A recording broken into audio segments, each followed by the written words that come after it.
Diyan na po ang atong chef. Mga kagmanrot. Si Chef Du, yes. Di na labas, mga ano ni mga luloy. Mauba.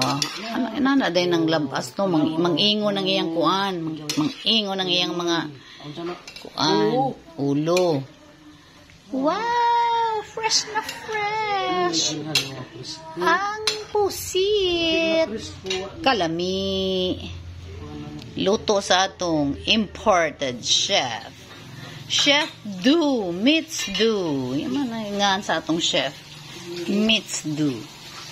Kalami ras pusit to. Maniod to na tanin jo, oy. Kay kalami sa pusit. Favorite naman na sa akong ate. Jadi pa, oh. Piniritong isdang gagmay. Singan din eh. Lambiyaw. Wow! Crispy, crispy rabak ini. Thank you for watching, guys.